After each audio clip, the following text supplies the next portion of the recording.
All right, how's everybody doing today? Hotep, hey, this is Michael Imhotep, founder of the African History Network, host of the African History Network show. It is Tuesday, January 2nd, 2024. Happy New Year to everybody. And we know Kwanzaa just ended. Some of you all saw my Kwanzaa presentation I did at King Solomon Baptist Church on Wednesday, December 27th, 2023, and we broadcasted here as well. And because I was short on time, there was some information that I did not get a chance to get to, okay? So I wanted to take this time, take a few minutes to address some of that information. Now, the Kwanzaa presentation that I did was called Kwanzaa, Kujichagulia, Self-Determination to Repair the Damage from a Legacy of Slavery and Racism.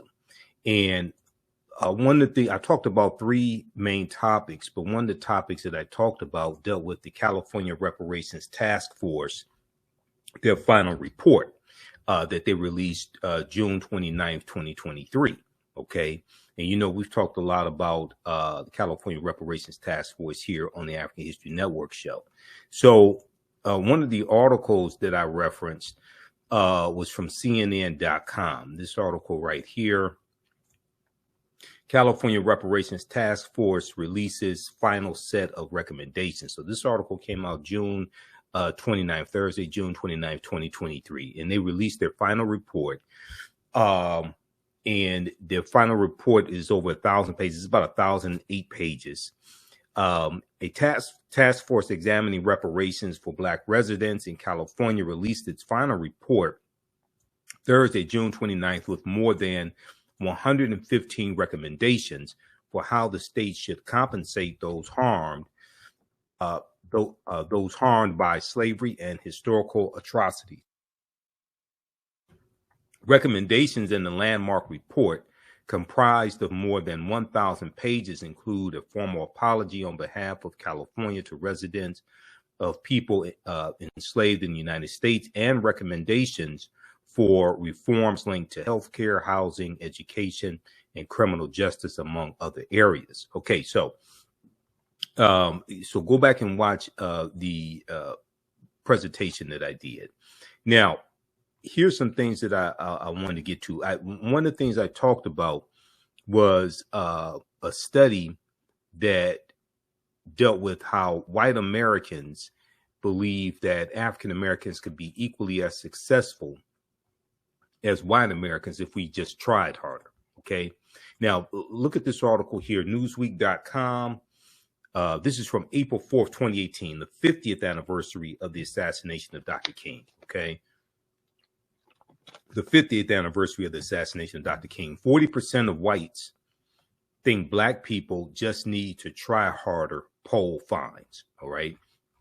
And you can go read this article from Newsweek. This was a YouGov poll. And they looked at and they saw that YouGov asked a number of questions on what it called racial resentment, one of which centered on whether the respondent agreed with the statement, "It's really a matter of some people not trying hard enough." It's really a matter of some people not trying hard enough. If Blacks only try harder, they could be just as well off as whites. Okay. And overall, 35% of respondents agreed.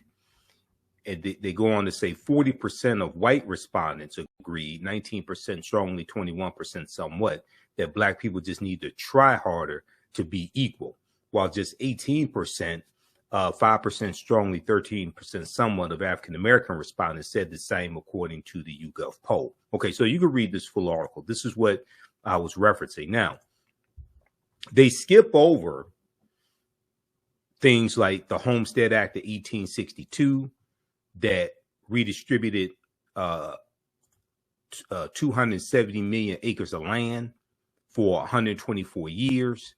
Most of that land went to white people. The Homestead Act of 1862. Okay. They skip over 246 years of slavery, decades of Jim Crow segregation, redlining, housing discrimination, etc., that have now distributed wealth, power, and resources into the hands of Europeans. And they think this is just about trying harder. Okay, read this article here from history.com, the official website of the History Channel. Homestead Act. The 1862 Homestead Act accelerated settlement of U.S. Western Territory by allowing any American, including freed slaves, to put in a claim for up to 160 free acres of land. Okay, but you had to pay a nominal fee for it. But most freed slaves got shut out of this massive land giveaway. And they gave away land for 124 years. Okay. It was repealed. The Homestead Act was repealed in 1976 and resulted in 10% of U.S. land, or 270 million acres, to be claimed and settled. Okay, so now when you look at the racial wealth gap, okay, so read this article from history.com. When we look at the racial wealth gap is 8-to-1, okay? And African Americans have a median household net worth of $24,100 compared to $188,200 for white households. If we look at the executive summary, there's a 74-page executive summary here for the California Reparations Task Force for their study that they released June 29th, 2023. And I want to look here at the executive summary. Executive summary, and you can just Google California Reparations Task Force final report. On page, what page is this here? They talk about page 15. Page 15, they deal with the racial wealth gap. Now they laid out 12 harms that America and California has inflicted upon African Americans. And then they lay out and they deal with that history, they deal with the laws and policies, and then they deal with the remedies, over 115 policies they lay out. Okay, but right here, wealth gap. These harms have compounded over generations, resulting in an enormous wealth gap that is the same today as it had been 2 years before the Civil Rights Act was passed in 1964. So going back to 1962. So the racial wealth gap today is as enormous as it was in 1962. In 2019, the median African American household net worth of $24,100 compared to $188,200 for white households. This wealth gap persists regardless of educational level and family structure and across all income levels. Okay, so racism is a system of advantage and privilege distributed based upon race, which comes out of an ideology of European white supremacy. Racism occurs when one race of people control the majority of the wealth, power, resources, privileges, benefits, land, access to education, access to opportunity, and they use this to marginalize, subordinate, and do harm to another race of people. Racism is a power structure. Racism has nothing to do with not liking people, calling people racial names, racial slurs. That's bigotry. Racism is something entirely different. So what this study does, it goes through and documents this history and the laws and policies that have now distributed wealth, power, and resources into the hands of white society. and it lays out the remedies to correct these harms. Okay. All right. Now, so I'll read this here. You can just Google California Reparations Task Force final report, or you can go to let's see here. Where is that?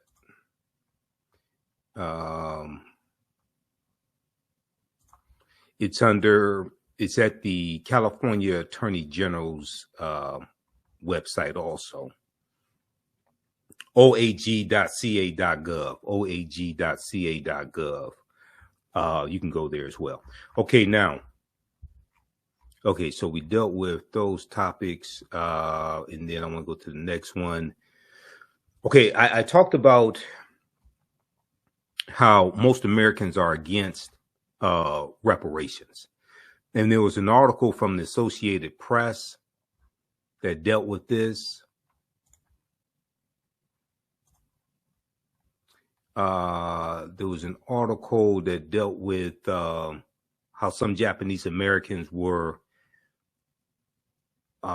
in support of African Americans getting reparations because they got some type of restitution between 1988 and 1998.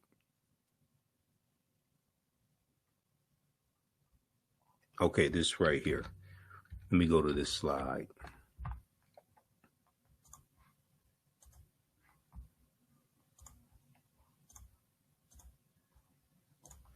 Okay, most Americans are against reparations for slavery.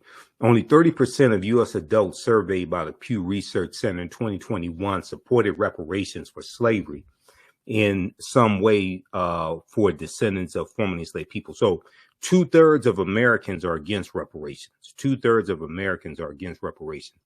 You can read this article from Associated Press, apnews.com. Japanese Americans want redress. Fight for Black reparations. This is from February 24th, 2023. Okay. Now, what I've been saying is, and I discussed this some in my presentation when I talked about why African Americans have not received reparations yet. Because with 13.5% of the U.S. population and 2/3 of Americans are against reparations, which means the majority of the people who have to vote for these policies in the state legislatures and especially in the House of Representatives and the U.S. Senate, majority of these people are white. We only make up about 12 or 13% of the U.S. House of Representatives, and right now about 3.5% of the U.S. Senate. And I say half because half the time Senator Tim Scott doesn't act like he's Black. He's already said he's not voting for reparations. Senator Tim Scott of South Carolina, he already Republican. He already said he's not voting for reparations. So what I've said previously, and I think is absolutely correct, is we need to take the term reparations off of what it is that we say that we want and push the policies that we want.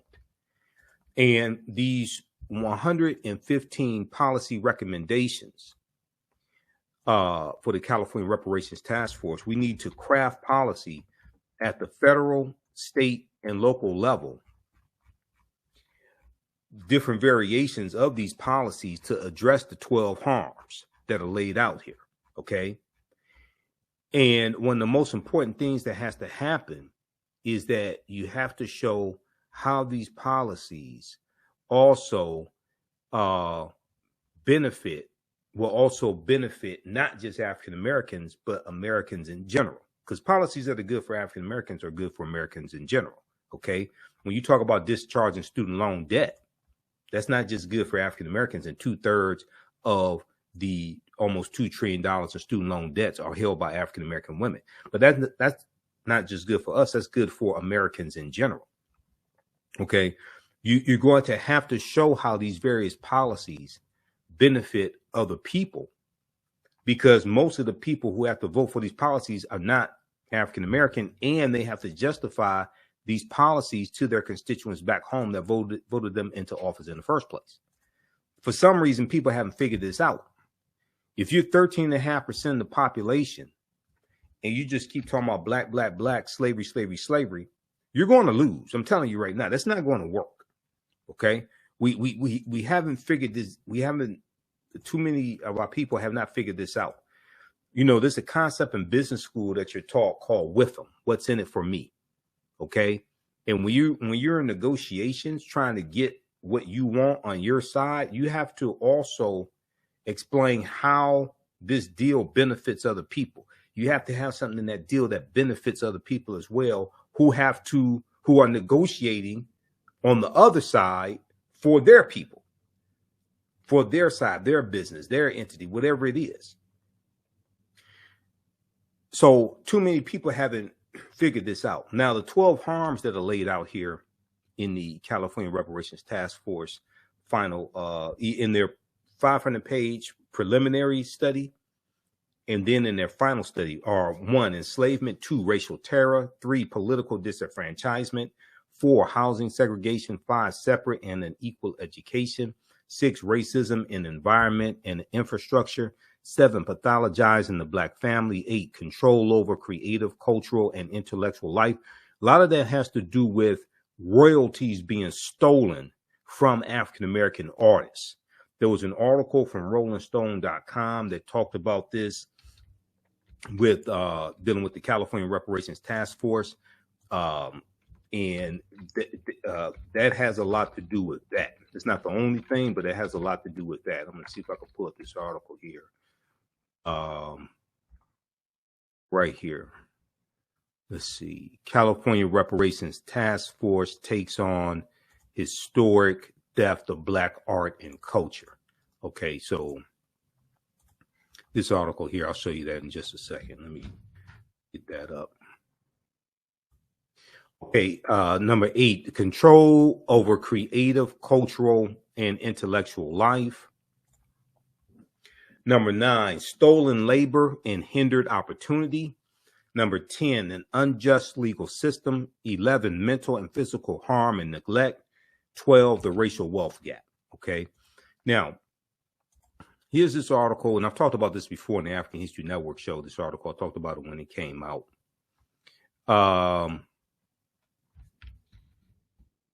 California Reparations Task Force takes on the historic theft of black art and culture.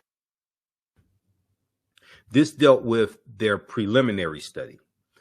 Nearly 600-page interim report is, quote, the most extensive government-issued report on the African-American community, end quote, since 1968, according to the task force chair, who's attorney Camila Moore. She's referring to the Kerner Commission report in 1968. So this is Elvis Presley, the original song creators whose work Elvis Presley appropriated. The California report states were not even paid for the use of their music. Okay. The California Reparations Task Force has issued its interim report. Okay. Quote, throughout American history, the federal government historically deprived African-American artists and innovators of intellectual property rights, copyright protections, and patent protections, resulting in intellectual and cultural theft. Intellectual and cultural theft and exploitation, states the report, which according to Task Force Chair Camila Moore is, quote, the most extensive government issued report on the African-American community since the Kerner Commission in 1968, end quote. The report includes a series of preliminary recommendations for California encouraging the state to create an Office of Freedom and Cultural Affairs to compensate individuals who have been deprived of rightful profits for their creative work and to prevent further discrimination in arts and entertainment industries through a series of policies and legislation. Okay, you can read the rest of this, but you get the idea here. Okay, so a lot of times when people in a lot of these reparations reactionaries, when they talk about reparations, they don't talk about this. This is why this study is so important. Okay, you have to have a critical analysis of understanding the history of what happened to African Americans, not assuming that you know what happened, because most people don't know. Most Americans are ignorant of history, including African Americans. Okay, and this, and this is why I said you have to first assess the damage that was done before you start trying to lay out the remedies. Okay, assessing the damage that was done that needs repairing. Before you can make recommendations for reparations, you first have to properly assess the damage that was done. And to repair, the root concept of reparations means to repair, to make you whole again. And you also have to analyze who African people were and what African people had before we were put into an institution of slavery that largely stripped us of our history, culture, language, spiritual systems, folklore, mores, family ties, family names, cultural identity, etc. Okay, if you start your analysis with us already in slavery, one, you're going to miss thousands of years of history. Two, you're not going to fully understand the damage that was inflicted upon us. Three, you also have to understand the history and the laws and policies put in place after slavery ended as well that brought us to where we are today. One of the things I've been saying is that because the last of the former slaves died in the 1950s, number one. Number two, because race-based policies are illegal at the federal level, okay, and I talked about this in the actual presentation at King Solomon Baptist Church. That's based upon Title VI of the 1964 Civil Rights Act, non-discrimination in federally assisted programs, non-discrimination in federally assisted programs, Section 601. No person in the United States shall, on the ground of race, color, or national origin, be excluded from participation in, be denied the benefits of, or be subjected to discrimination under any program or activity receiving federal financial assistance. Okay. Now, so what this means is that race-based policies at the federal level are illegal. You cannot have policies for one race of people. All right. Now, some people may say, well, Japanese Americans got reparations from the federal government. Okay. Let's look and see what happened. And the most important thing to ask is which Japanese Americans got reparations from the federal government. So how many people have seen this before? I've talked about this before. This is at justice.gov. Justice.gov is the official website of the U.S. Department of Justice. U.S. Department of Justice was created by an act of Congress in 1870, largely to enforce the new rights given to African Americans. Okay, I teach this in my class, Black Resistance Movements. Okay, so this is at justice.gov. This is from February 19th, 1999, announcing the closing of this 10-year program. So you can Google this 10-year program to compensate Japanese Americans interned during World War II closes its doors. All right. Now, it was $1.6 billion appropriated by Congress. Congress passed a law acknowledging the wrongs inflicted upon Japanese Americans when they were put into internment camps during World War II. Okay. It was President Franklin Roosevelt who ordered them to be rounded up and put into internment camps. All right. So Congress allocated $1.6 billion, but it went to approximately 82,250 people of Japanese ancestry. It did not go to all Japanese Americans. It went to only those who were interned during World War II, only those during World War II who were put into internment camps or who had to flee, who had to evacuate. It did not go to all Japanese Americans who were alive between 1988 and 1998. Okay, so when why didn't it go to all Japanese Americans? Because race-based policies are illegal in the United States based upon Title VI of the 1964 Civil Rights Act, Section 601, non-discrimination in fairly assisted programs, like I was explaining to you. This is why you have to understand law. Okay. This is why you have to understand law. And a lot of these reparations reactionaries out here talking, most of them don't understand law, especially federal law, because I'm listening to them. I can tell they don't know what the hell they're talking about. If you're seeking a legal remedy to a historical problem, doesn't that imply that you need to understand both history and law? If you're seeking a legal remedy to a historical problem, doesn't that imply that you need to both understand both history and law? Okay. In the state of California, as I stated in my presentation at King Solomon Baptist Church, race-based policies in the state of California are illegal as well, which is why the California Reparations Task Force voted 5-4 to make any benefits that are given out based upon lineage as opposed to based upon race, because they know they're going to be sued, and they're trying to make sure whatever gets passed does not get overturned in court for violating California state law. Okay, so that's why they can't do it for based upon race and do it for all African Americans, things like that. No. All right, now okay.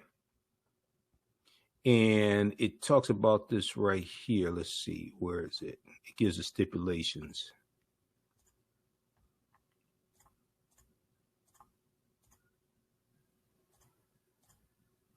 Okay. In the case of monetary reparations, only the individuals who can demonstrate that they are the descendant of either an enslaved African American in the U.S. or a free African American living in the U.S. prior to 1900 should be eligible, the report says. That's for the state of California. Okay. So those are the stipulations they had to put on it to base it based upon lineage, because race-based policies are illegal in the state of California. All right, now, let me go to my next point here quickly because I'm running out of time. Also, I saw this article from National Public Radio. Okay, show you. I said 2/3 of Americans are against reparations. Now, most Californians are against reparations also. Now, it's something important for people to understand. African Americans are 6% of the population in California and 6% of the population in San Francisco as well. Okay. Most California voters oppose cash reparations for slavery poll fines. Surprise, surprise, surprise. Now, this is from September 11th, 2023. Okay. So you can read this. A majority of California voters oppose making cash payments as a form of compensation to residents of the state who are descendants of enslaved African Americans, according to a new poll from the University of California, Berkeley. But once again, California does not have a real history of slavery, like Mississippi, Alabama, Texas, things like that. At best, they had about 1,500 people in the semi-slavery status in 1850 when California became a state in the Union. Some estimates show up to 4,000, but that's from 1850 to 1865. Okay, in June of 1865, when Major General Gordon Granger goes into Galveston, Texas to deliver General Order Number 3, and what we commemorate June 19th, 1865, there were 250,000 enslaved Africans in Texas. California is not Texas, but California does have a rampant history of racism, housing segregation, segregation when it comes to education, racial terror, voter suppression, things like this. There are other harms. That's why it was so important for this study to lay out the harms, those 12 harms. Is more than just slavery. It's more than just our ancestors didn't get paid. If you think the harm from slavery was our ancestors didn't get paid, then you haven't studied the history of slavery, and you haven't studied the history that came after slavery, 155, 156 years after slavery ended, when Georgia ratified the 13th Amendment, December 6, 1865, which legally ended chattel slavery in this country. The findings suggest a tough political road ahead for the effort to make California the first state in the nation to adopt a cash reparations program to atone for slavery's legacy. The poll of more than 6,000 registered voters found that only 23% supported cash reparations compared to 59% who said they opposed them, and 13% who had no opinion. So the 59% who opposed them, that's almost 2/3. okay, which would be right at about 67%, 67%. That's almost right at 2/3. While a majority of California voters believe that Black Americans continue to be affected by the legacy of slavery, our poll is showing that there is no real support for cash reparations to deal with the situation, said Mark DiCamillo, director of the Berkeley IGS poll. Okay, read the rest of this article here. Most California voters oppose cash reparations for slavery, poll finds from September 11th, 2023 by Adrian Florido for NPR.org, National Public Radio. All right, now,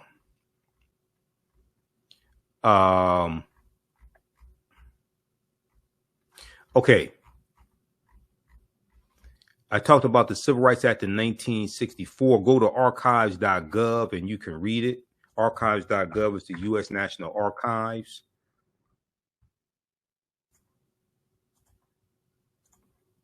And this right here, U.S. National Archives, 1964 Civil Rights Act. Scroll down, gives you some history of it. And then if you just search for, do Control F, search for Section 601. That's Title 1, yep. Section 601. Right here, Title 6, Section 601, Non-Discrimination and Fair Assisted Program. This is what I was talking about. This is why race-based policies are illegal in the United States and at the federal level. And many states also have laws that ban race-based policies as well. Okay, now,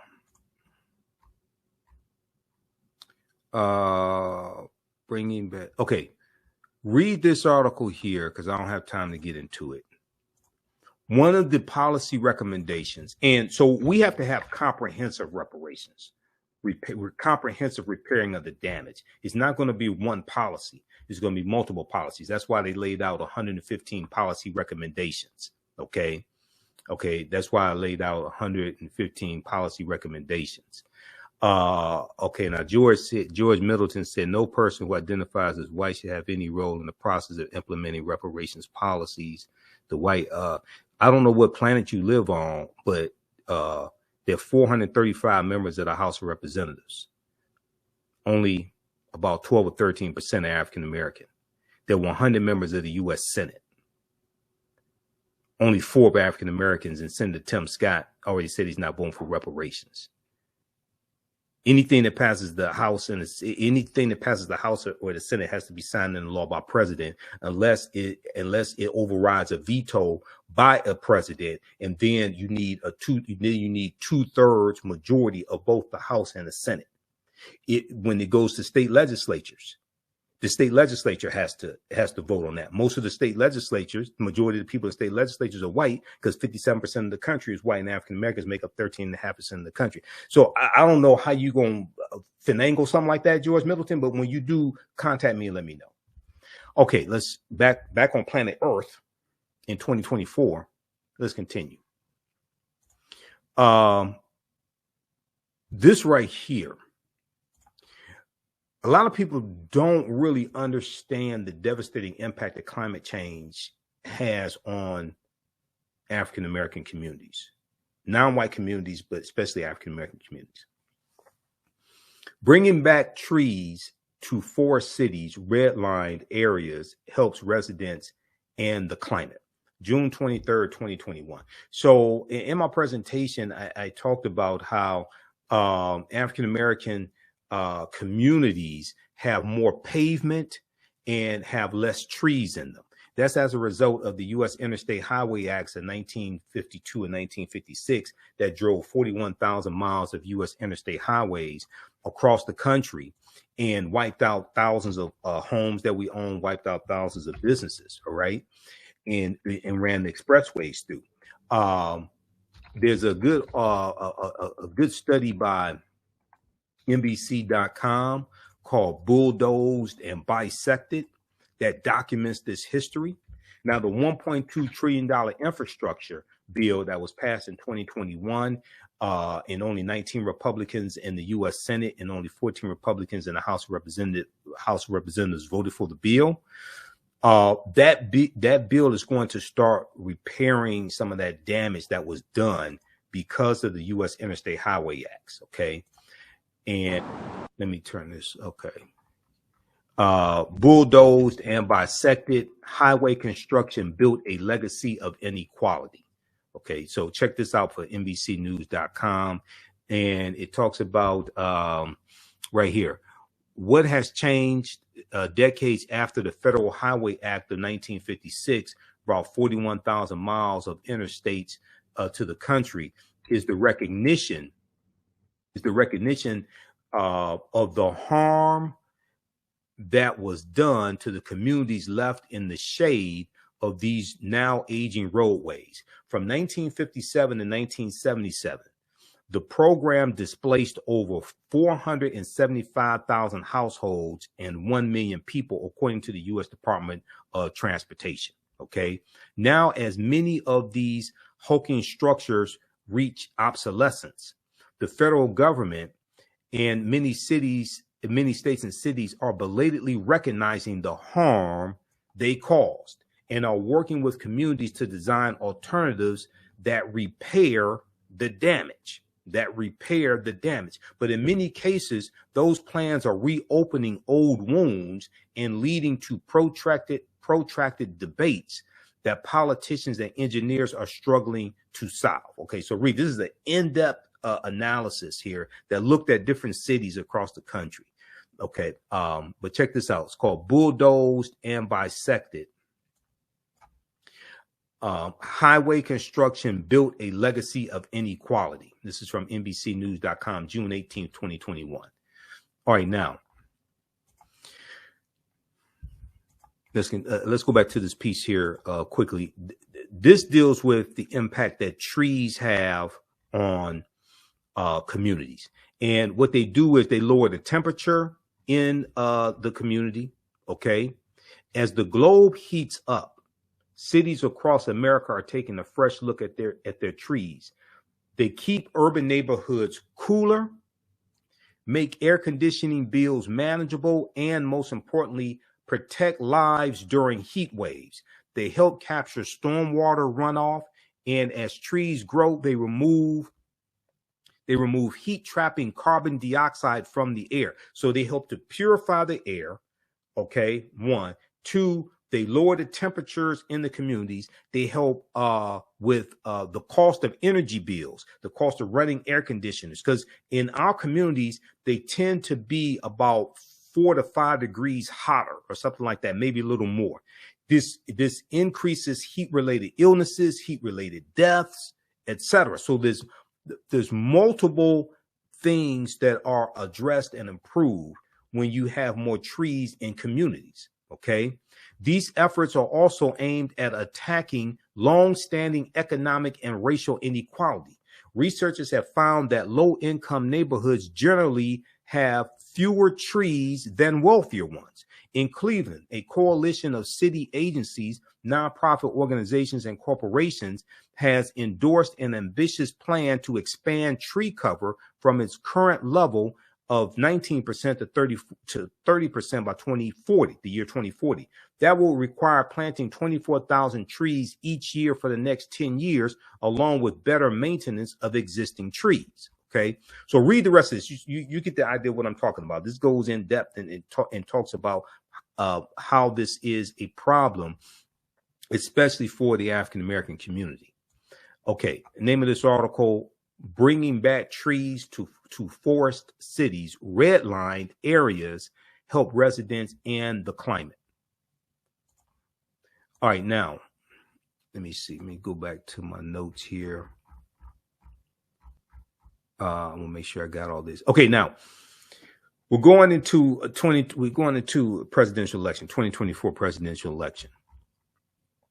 And I do admit I follow politics every day. That's why I talk about it on the African History Network show. You see some of the articles that I post. That's why I can talk on different shows. I can speak on different shows. That's why I'm a panelist on Roland Martin Unfiltered for the past 3 years, going back to October 2020. I'm on every Friday. That's how I can speak on all these subjects, because I study politics. I'm hearing some people say, I'm hearing ridiculous talk about third-party candidates for president. No third-party candidate has won a single electoral college vote since 1968.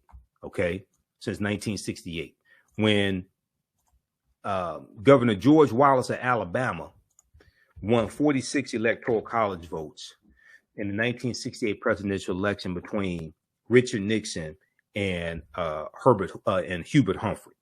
Okay, Richard Nixon and Hubert Humphrey. Okay, read this article here. I don't have time to get deep into this, but read this article here from slate.com. If you don't understand how the electoral college works, you have to understand how the electoral college works, first of all. Okay, a romp through history's most successful third-party presidential candidates. This article is from July 3rd, 2023. July 3rd, 2023.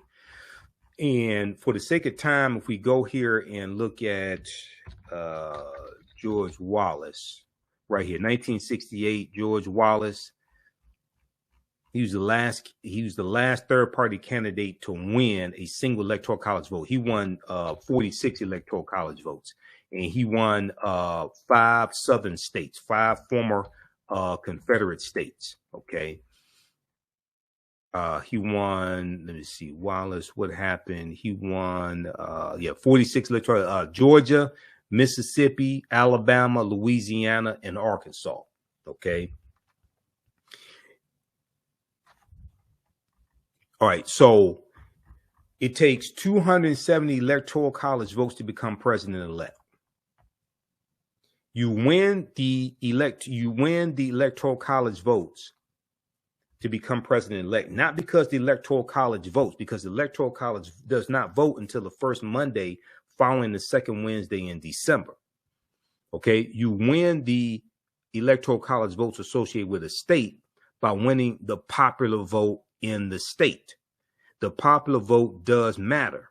Anybody that says the popular vote doesn't matter is lying to you. They haven't read the U.S. Constitution. They haven't read the 12th Amendment of the U.S. Constitution, 12th Amendment of 1804, which dealt with the electoral college and changed how the presidential election, how the winner was determined. It's not the national popular vote that matters. It's the popular vote per state that matters. Okay? That's how you become president-elect. That's how you get 270. Well, what happens if no candidate gets the required 270 electoral college votes? Okay. Well, I'm glad you asked that question.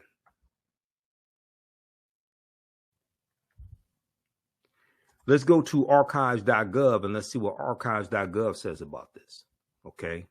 And what you can do is just Google what happens if no, I'm going to show you how I got this. Okay. Let's look at this here.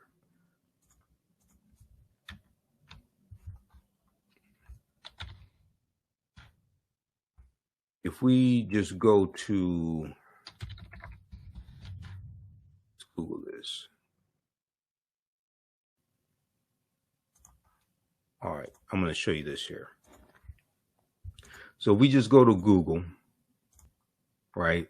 And if we just Google what happens if no president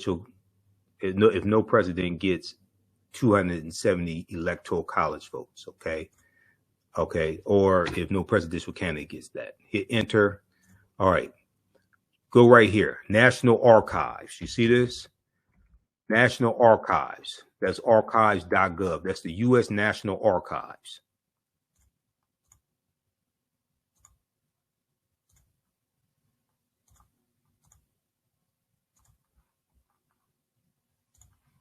Okay, click right there. Frequently asked questions. Electoral College. Frequently asked questions. We want, what happens if no presidential candidate gets 270 electoral votes? Okay. If no candidate receives a majority of electoral votes, the presidential election leaves the electoral college process and moves to Congress. Pay attention, because 99% of Americans don't know this. Most Americans don't understand the U.S. Constitution, as I talked about in my speech, in my Kwanzaa presentation at King Solomon Baptist Church here in Detroit. The House of Representatives elects the president from the 3 presidential candidates who receive the most electoral college votes. Okay? So if you have a third party candidate and people fall for this third party trick because they don't understand how the electoral college works, and neither top 2 candidates gets the needed 270 electoral college votes, then it goes to the House of Representatives, where Republicans have control of the House of Representatives. Nobody saw this one coming. Each state delegation, see, they vote based upon delegation. Each state delegation has 1 vote, and it is up to the individual states to determine how to vote. Republicans control 26 of the 50 state delegations.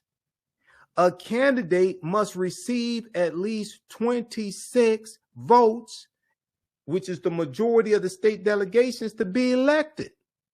What that means is that if Donald Trump does not, if he loses the popular vote again, and if he loses the electoral college vote again, then if neither Trump or Biden get the needed 270 electoral college votes, then it goes to the House of Representatives to decide based upon delegation. And because Republicans are in control of the House and control 26 of those delegations, they can vote for Trump and he can become president again with the help of a third party candidate and people who are ignorant of how the Constitution works and how the Electoral College works. And it was the U.S. Constitution that created the Electoral College at the Philadelphia Convention in 1787.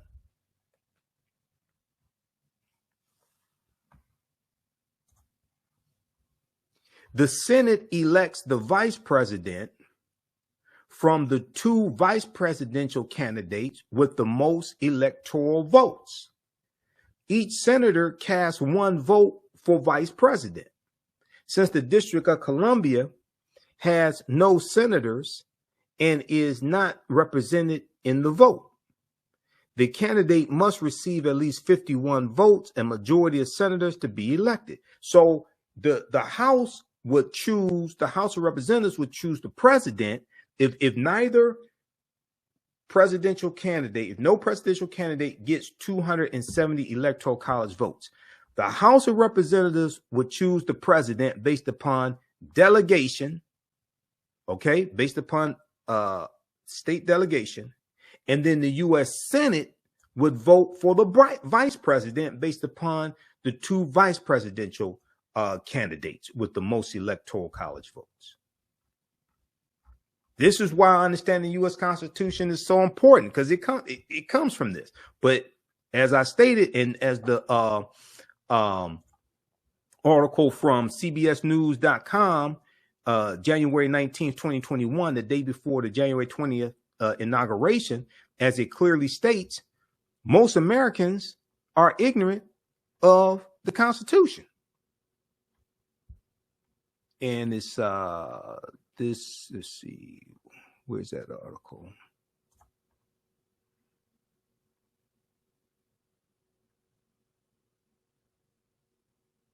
Right here. Most Americans don't know what's in the Constitution. A crisis of civic Education, cbsnews.com, January 19th, 2021. Read that article and watch the video that they have in there as well. And you'll be shocked how little people know about the U.S. Constitution. Okay.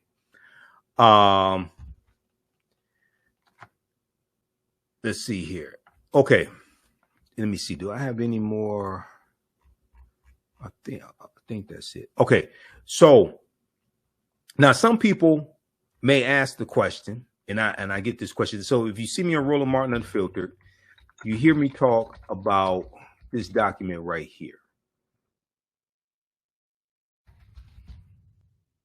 This is at whitehouse.gov. Whitehouse.gov is the official website of the White House. They have a ton of good information there.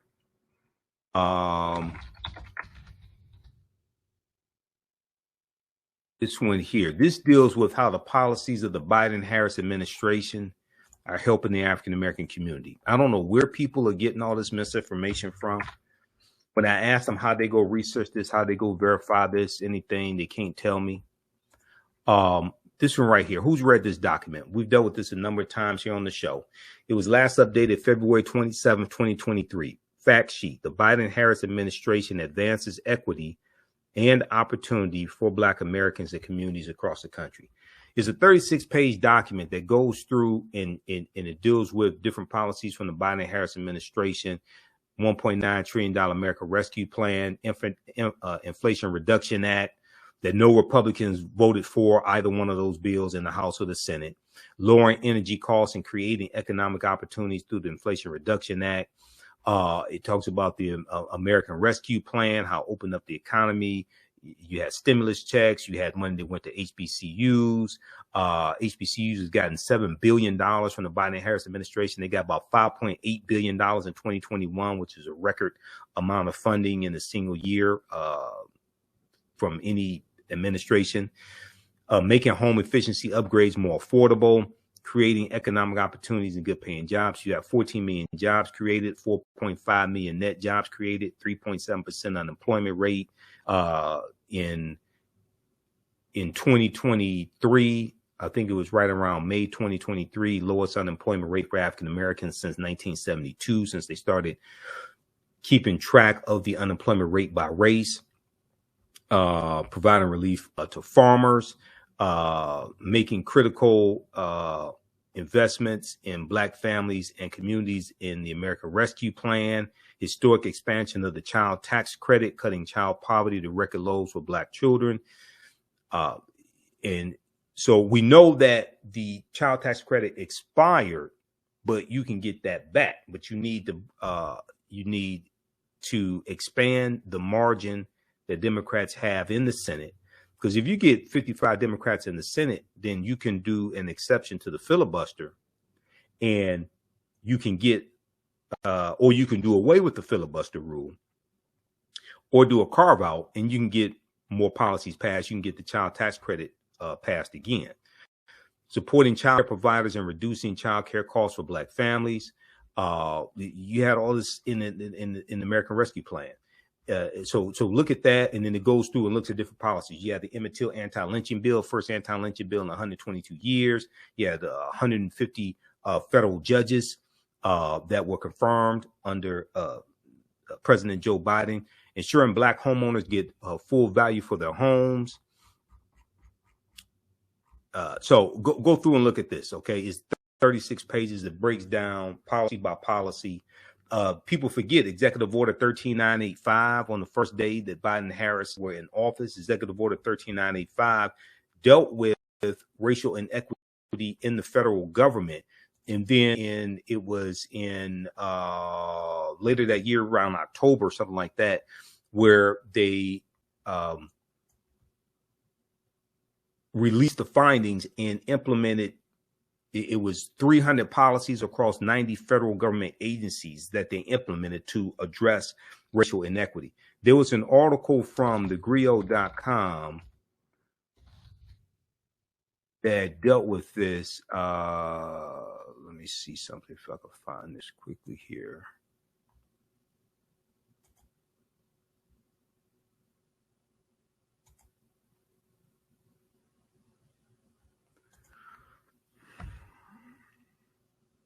Okay, this one right here, April 14th, 2022, right around that time.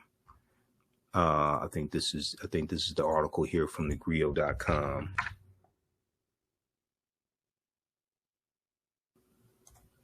So there were 10 executive orders that were signed on Biden's first day in office, January 20th, 2021. I know there were commercials that were running a few months ago that talked about accomplishments in the Biden-Harris administration, how they were helping the African-American community. They mentioned this executive order, but they didn't mention it by name. It's Executive Order 13985. Biden-Harris administration unveils government-wide action plans on racial equity. The Griot spoke with agency leaders on ways their departments plan to fulfill Biden's executive order to ensure government services are distributed equitably. Keith Gaynor wrote this article April 14th, 2022. Okay, so read this. The Biden-Harris administration unveiled on Thursday a massive government-wide action plan to advance racial equity across 90 federal agencies, with more than 300 strategies and commitments laid out by government leaders. The announcements from the dozens of federal agencies are the start of fulfilling an executive order signed by President Joe Biden on his first day in office to advance racial equity across the entire federal government. Okay, so read this article here from thegrio.com. Biden-Harris administration unveils government-wide action plans on racial equity. All right, now, now at the same time, I don't hear enough people talking about what Trump is talking about doing if he gets a second term in office. So you can Google Project 2025. Okay, Google Project 2025. You can read this article here from the New York Times from December 26, 2023. How Trump plans to wield power in 2025. What we know. Donald Trump and his allies are already laying the groundwork for a possible second Trump presidency, forging plans for an even more extreme agenda than his first term. And they talk about and here they talk about Project 2025. It was another article, but you could read this one here. This talks about getting revenge.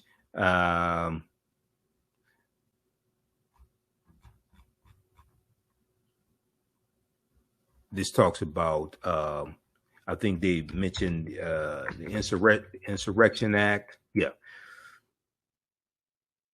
Trump wants to use U.S. troops on domestic soil, instituting the Insurrection Act of 1871. So read this one here. Trump and his allies want greater control over the federal bureaucracy, fewer checks and balances to restrain him. Okay, so we have that one. Then look at this piece here from CNN.com.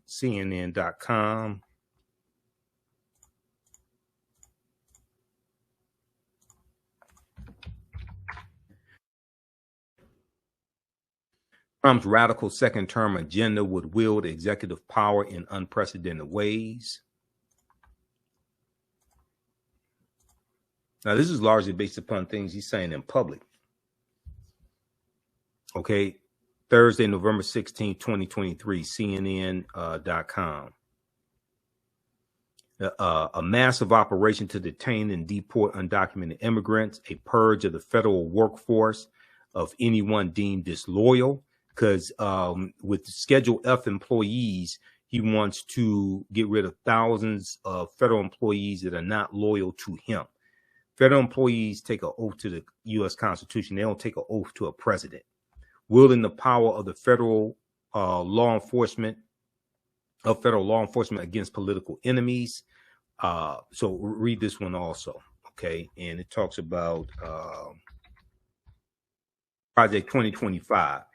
a transition project run by the conservative think tank, the Heritage Foundation, has brought many of these groups together to quote, pave the way for an effective conservative administration, end quote.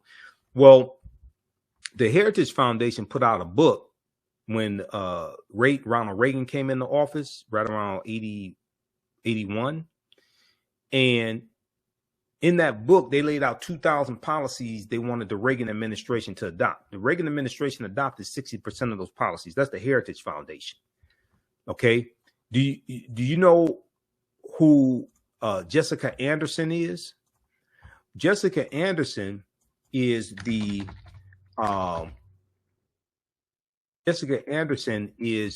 executive director of Heritage Action for America. Heritage Action for America is the sister organization to the Heritage Foundation.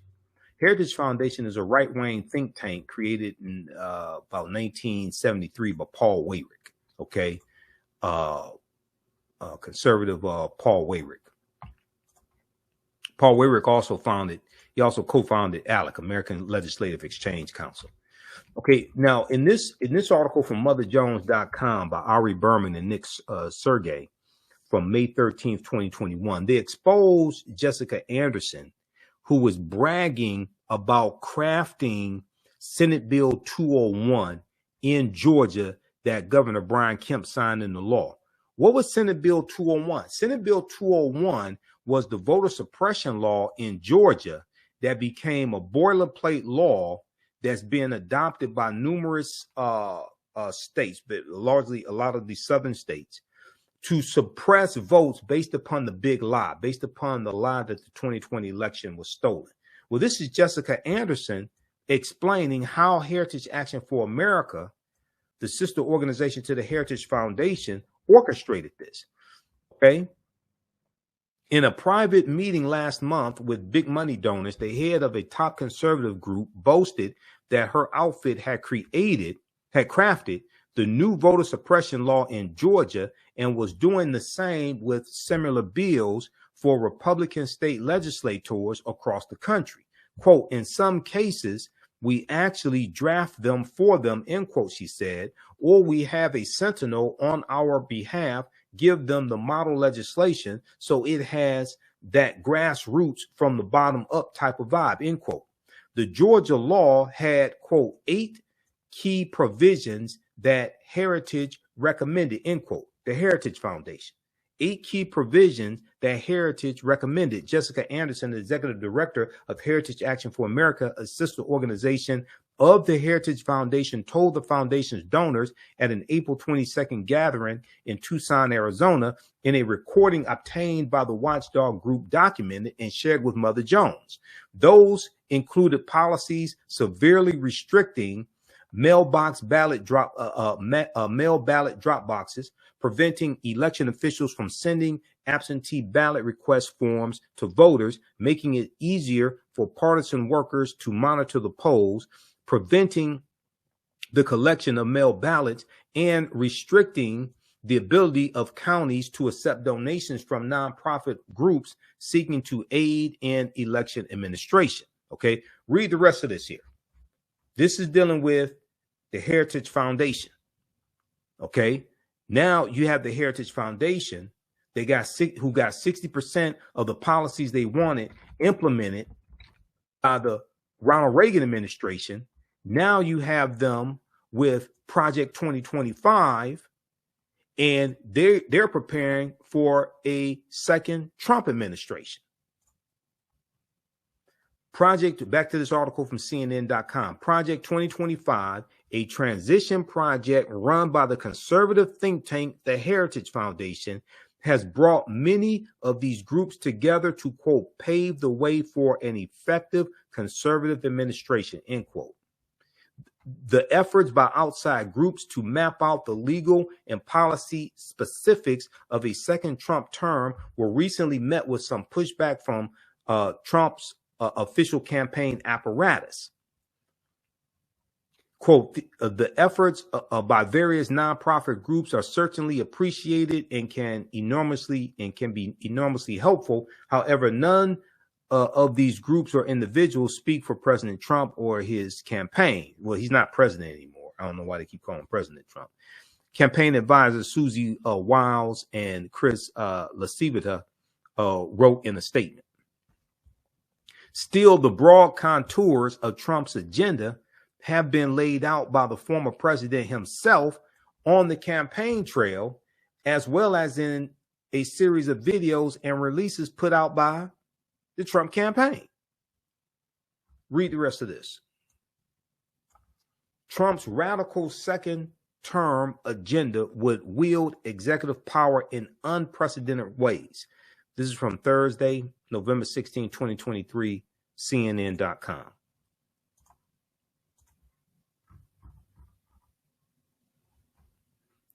You can look at this one here from the Washington Post.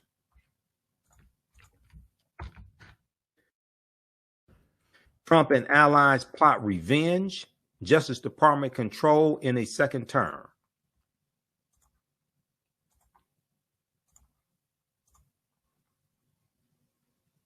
Trump and allies plot revenge. Justice Department control in a second term. Advisors have also discussed deploying the military to quell potential unrest on Inauguration Day. Critics have called the ideas under consideration dangerous and unconstitutional. But when has Donald Trump cared about the Constitution? I mean, he tried to overthrow the government January 6, 2021. This article is from November 5th, 2023. Okay, so read this also.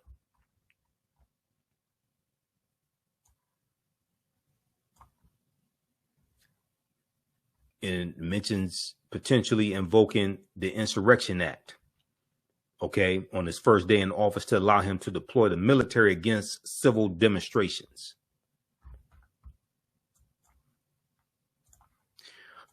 All right. So look, hopefully that added more context to what I was talking about in the very short presentation that I did December 27, 2023, King Solomon Baptist Church for the Kwanzaa celebration. You can visit our website, theafricanhistorynetwork.com. If you like this type of information, visit our website, theafricanhistorynetwork.com.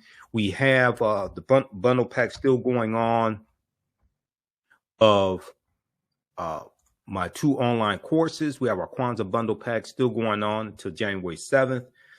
You get my 2 online history courses that I teach, Ancient Kemet, the Moors, and the Ma'afa, Understanding Transatlantic Slave Trade, what they didn't teach you in school, and Black resistance movements from the Haitian Revolution, U.S. Civil War, Civil Rights Movement, the Black Power Movement, 1800 1968. You get that and 15 of my lectures in digital download format, all for $100. That's 76% off. That's about a $400 value, close to a $400 value. Visit our website, AfricanHistoryNetwork.com. It's right on the homepage. And our next class will be Sunday, January 7th, of Black Resistance Movements, 1800 to 1968. Okay, you can register for these classes individually. Register for the courses. They're on sale $60 each, regularly $130, but the bundle pack is a better deal. You can support the African History Network also, $ the AHN Show through Cash App and through PayPal, paypal.me/the AHN Show. This is our official Cash App account, $ the AHN Show, $ the AHN Show. So when you go to it, it'll say Michael and show my picture there. These other ones here are fake African History Network Cash App accounts. I'm still trying to get them shut down. And if you click right here, because they've been stealing money from us, you click right there on our link. It shows our QR code also. Okay. All right. Okay. So hopefully you learned a lot today. Be sure to follow us here on our Facebook fan page, The African History Network, and our YouTube channel, Michael Imhotep, Imhotep. Remember, right now is correct wrong behavior. It's not over till we win. Wakanda forever. And we'll talk to you next time. Peace.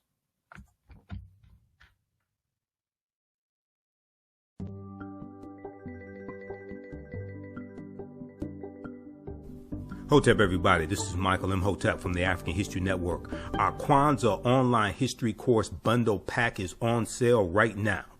We have a fantastic promotion for you. Get our bundle pack of 2 online history courses that I teach, as well as my 15 lecture downloadable bundle, African History Awakens the African Mind from Mental Death.